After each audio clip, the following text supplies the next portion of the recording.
क्या होगा अगर मैं आपसे कहूं कि धर्म की रक्षा के लिए कृष्ण ने एक ऐसे निर्दोष योद्धा का वध किया जो उन्हीं की सहायता करने आया था। एक ऐसा बालक जिसकी शक्ति से साक्षात अर्जुन और भीम के भी पसीने छूट गए थे।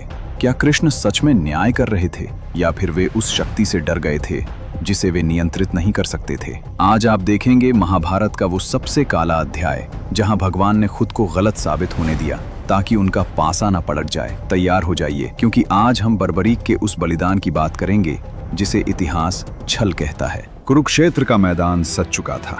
एक तरफ पांडव थे, दूसरी तरफ कौरव। तभी अपनी नीली घोड़ी पर सवार होकर एक तेजस्वी युवक युद्ध भूमि की ओर बढ़ा। वो भीम का पौत्र और घटोत्कच का पुत्र था, बर्बरीक। उसके हाथ में कोई भारी सेना नहीं थी, केवल एक धनुष और मात्र 3 बाण थे।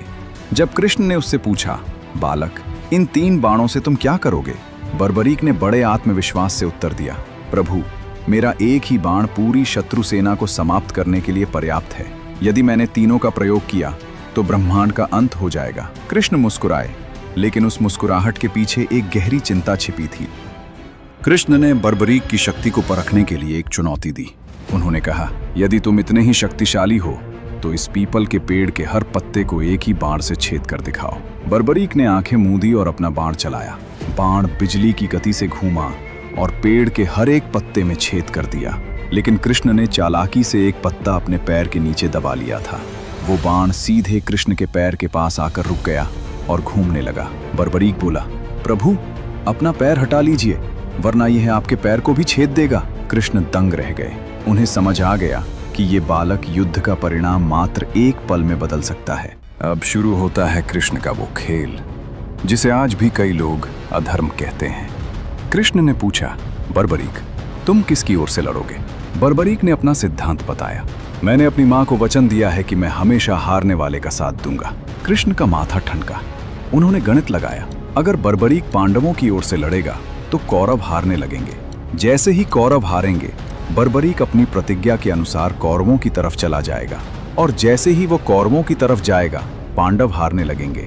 परिणाम, बर्बरीक अंत में अकेला बचेगा और दोनों सेनाओं का विनाश हो जाएगा।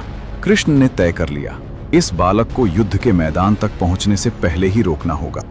दोस्तों, यहाँ से कहानी इतनी क्रूर हो जाती है कि आप सोचने पर मजबूर हो जाएंगे, क्या श्री कृष्ण सच में निर्दयी थे? क्या एक मासूम का सिर मांगना जायज था? भागिए मत, क्योंकि असली धर्माधर्म की बहस अब शुरू होने वाली है। कृष्ण एक ब्राह्मण का वेश धरकर बर्बरीक के पास गए और दान मांगा। बर्बरीक ने कहा, मांगिए ब्राह्मण देव, मैं आपको क्या दे सकता हूँ? कृष्ण ने बड़ी ही निर्दयता से कहा, मुझे तुम्हारा शीश चाहिए। आश्रम में सन्नाटा छा गया। बर्बरीक समझ गया कि ये कोई साधारण ब्राह्मण नहीं है। उसने मुस्कुराते हुए कहा, प्रभु, अपना वास्तविक रूप दिखाइए। श्री कृष्ण अपने चतुर्भुज रूप में आए। बर्बरीक ने बिना किसी विरोध के अपनी तलवार निकाली और एक ही झटके में अपना सिर काटकर कृष्ण के चरणों में रख दिया। कृष्ण ने उस कटे हुए सिर को अमर कर दिया और एक पहाड़ी पर रख दिया ताकि बर्बरीक पूरा युद्ध देख सके। युद्ध समाप्त हुआ। पांडव अपनी जीत पर घमंड कर रहे थे। तब कृष्ण उन्हें बर्बरीक के पास ले गए। बर्बरीक के कटे हुए सिर ने जो कहा, उसने पांडवों का अहंकार चूर कर दिया। उसने कहा, मुझे युद्ध में कोई योद्धा नहीं दिखा, मुझे तो केवल कृष्ण का सुदर्शन चक्र हर ओर घूमता दिखा। क्या कृष्ण गलत थे? यदि वे बर्बरीक का वध नहीं करते तो धर्म की स्थापना कभी नहीं होती। कभी कभी बड़े न्याय के लिए छोटी बलि अनिवार्य होती है। बर्बरीक आज खाटू श्याम के रूप में पूजे जाते हैं, स्वयं कृष्ण के नाम से। लेकिन आज भी सवाल वही है, क्या आप कृष्ण के इस छल को सही मानते हैं? कमेंट में अपनी राय दें। जय श्री कृष्ण।